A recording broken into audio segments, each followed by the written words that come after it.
Hello everyone, and welcome back to a Gran Turismo time trial video where we're in the classic Mercedes. I've been waiting for this one to turn up, this car at least, to use it. And we're at Dragon Trail Gardens in reverse, which you can see right there. Well, on sports hard tyres, I've put a feeling rather than a difficulty now, and I'm going to say it's a little bit frustrating, to be honest with you, this one, because the car likes to get a bit of oversteer. A gold time estimate of around the 153.8 I've put, which is quite far forward from now, but I do see a lot of time in this lap. Now, if you're not subscribed already, please do subscribe. And if you do enjoy this video, do give it a like as well. And hopefully this is going to be of help to you. Right, let's jump into the lap then. Here we go as we head towards turn number 1. Now, there's 2 gears you can predominantly use in this one. It's 3rd and 4th gear. As we head towards turn 1, then on the right side, we've got those orange painted barriers there. Now, I'm braking here. You can just see I've just started braking right now. And what I'm going to do is go hard on the brakes. Okay, you can see on chase cam whereabouts this is, if you are using chase cam, of course. So hard on the brakes. I stay in 3rd gear. Some people will go to 2nd. I recommend staying in 3rd here. Keeps the car balanced. Control the throttle on exit. Notice I came off and went back on again because the car likes to oversteer when you start seeing the red on that rev counter, or the rev bar, should I say. Okay, so just be careful of that. So up into 4th gear, you do rev the car here. And as we head towards one of my favorite corners in the game, to be honest, very hard corner to get right, very good corner to train on. We're using the Michelin sign on the right-hand side. As that hits the edge of your screen, once again, you can see I've just started braking right now. I'm going to turn in. So I stay in 4th gear when I hit the first apex. Okay, so I brake, turn in, and I hit the first apex. I'm then going to drop to 3rd gear. There we go. I'm looking to hit the 2nd one. We miss this 3rd one. However, this is your accelerating marker. Okay, so you're missing this apex, but you're using it to accelerate. So keep every apex in mind here. We're missing the curb on this one. And the reason for that is to give us a wider line, so we're not overturning the car on exit and causing some oversteer. So here we go then, and we don't want to cut this one too much there. We clip it very nice indeed. Don't run too wide there, and come on very nicely off that curb. If you come on sharp off that exit curb, you are going to force the car to get a bit of airtime, and you don't want that. So the gantry up above there is the marker for this one. As it leaves your screen is when you're going to dab the brakes and chuck it in. You can try and use the cabin on the left hand side, which is what I also marked there as well. But I'm going to brake here, turn in, chuck it in, and literally I'm trying to get as far right as possible to then go left. Now, you may want to shift to 4th gear earlier here if you are struggling with that oversteer. Highly recommend you do it. It's very worthwhile doing if you are struggling, as we continue on through here then and head towards this hairpin. So we're looking for that 100 board, and we're braking just before we get to it. Okay, you can see I've just started braking right now. Now, you are going to have to be aggressive on the brakes for this one, but you are going to have to be careful on the exit as well through oversteer. So I am going to drop to 2nd on this one. If you are struggling on exit, just stay in 3rd gear, okay? Because, yes, you lose a tiny bit of time, but you're after the gold time, not the world rank record, which is what I'm trying to do. And this lap actually was world rank 1 at the time, and it's still rank 1 now. So we'll continue on out of there, being careful of that oversteer, and we're going to head up to the chicane. Of course, the chicane. But actually, it's quite nice to do in this car, to be honest with you. So we keep accelerating up here then, and on the left-hand side, we're looking for that 100 board. You brake after that leaves the screen, okay? After it leaves the screen, you're going to hit the brakes.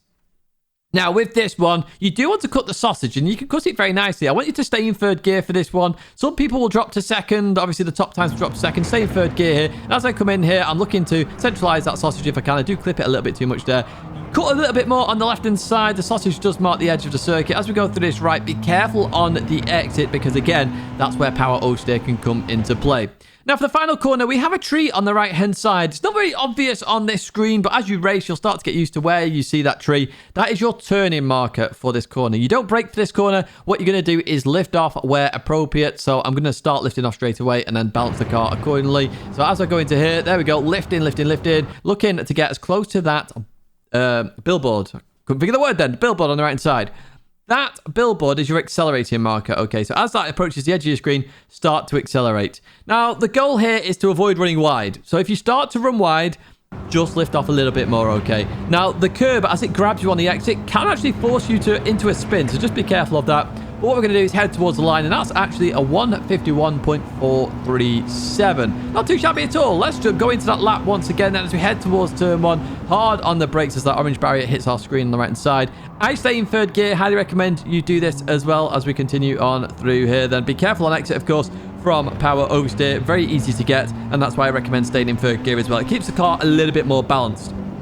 So, we're going to continue on now. Remember, we're looking for that Michelin sign on the right-hand side. Not that one there, but this one here as we go under that bridge then. So, we clip the first apex, then we drop a gear to third. Looking to clip the second one, we just miss it here. Now we get to our accelerating marker. We start accelerating when we get to level up with that curb, and then we clip the last one there. And again, on exit, just be careful about coming on there. Straight line it on as you can there. Don't be too extreme. Just under the gantry there, we brake, chuck it into here, then it will oversteer a little bit. As we go into this left-hander, if you are struggling with the car, just go into fourth gear. Trust me, it's safe and sound to do that as we continue on through here. Again, lift slightly if you are struggling with understeer. We do strafe the curb, and the 100 board is our brake marker just before that then as we drop to second gear. Again, if you are struggling with this car in second gear, because it's very, very lively in second gear, just stay in third gear. Third and fourth gear are very good in this car, and yes, you may bog down initially, but it'll keep the car stable and it'll allow you to get that bit better of a time and hopefully get you that gold time. Right, okay, heading towards the chicane then. What we're going to be looking for here is, again, the 100 board on the left side. After that, leaves the edge of the screen. Hard on the brakes. We try and chuck it in here to get level with the sausage. We don't quite do it there as we go into the left-handers. There's still time in this lap, of course. Through the right we go. We lift slightly there just to make sure the car doesn't oversteer as we continue on. Now, looking for that tree on the right-hand side that I talked about there. We turn in, and we're going to lift now to try and clip the curb there. There we go. And the start of the billboards, of course, is when you accelerate as we continue on through. Now, looking for 107 miles an hour at the end of the curb. We only get 106 there, so there is still time in that part of the lap. There is, for sure. I think there's a 150.8 there for me, personally. Let's go into chase cam then. Let's do this lap one last time. So, the orange barrier on the right-hand side was my brake marker on bumper cam. So on chase, it's a bit further back, of course, as we go through here. Again, third gear. Notice here, I'm trying to accelerate through the corner. The car wanted to oversteer there, but I saw it coming as we continue on out. Now, remember what Jackie Stewart said to James May. If you're prepared for a slide, you can pre-prepare for it, and then it doesn't slide as much. It's the same sort of thing here as we use that Michelin sign on the right-hand side here as we go into here. We're going to drop a gear now, trying to get the car turned in. We are using the brakes as we go through here, of course, to slow the car down, but we're not 100% all the time as we clip that curb there. And again, be very careful as you come on. So if you're prepared for a slide, you can obviously prepare in advance for what it's going to do. And that's what I tend to do in this car, which is why then it becomes more settled and looks more settled. As we go through this left, of course, remember, you can short shift to fourth gear. As we continue on through here, we're going to go through that right-hander then and continue towards the 100 board here. So just before the 100 board then, hard on the brakes. Car wants to oversteer here. I do overlay a little bit as well sometimes into that hairpin. What is overlaying, you may ask? It's where I'm hard on the brakes and I'm just tapping the throttle a little bit, like 5-10%. It just forces understeer rather than the oversteer, which we will suffer if we do go to second gear. So do try that if you are struggling as well, if you want to drop to second gear or stay in third. So 100 board on the left hand side, hard on the brakes then. We want to get that sausage in the middle of the car. We don't quite do it there, so we get a bit of airtime. Hard on the brakes again as we go into this left hander, and we're sort of preparing on the exit here for a slight lift. There we go, slight lift as we don't want the car to oversteer. To the last corner then, that tree on the right side, very more prominent here on this camera. As we go into here, we lift off. We're trying to get the car turned in just before the billboard to get to the edge of the screen. We start accelerating, and we're going to use a little bit of the exit curb. Remember, that can grip on, and it can chuck you off. I've had a couple of crashes there this morning as well as we head towards the line then. And once again, that is a 151.437. So this combo then, you will get a little bit frustrated, okay, with this and the oversteer. Just learn the oversteer, okay? So short shifting if you need to, or overlaying if you're on the brakes, and the car will come to you, and that goal time should come towards you as well, okay? That's going to be it, though, for this time trial, folks. If you did like it, of course, do give it a like. Do subscribe to the channel. Stay in touch with all the latest content, including these time trial guides every single week. Apart from next week, it's probably going to be Friday just because I'm away, so just keep that in mind. 2 videos there to check out, including last week's time trial. And once again, a big thank you for watching, and I hope to see you in another video or live stream again very soon, because tomorrow, it's the birthday stream!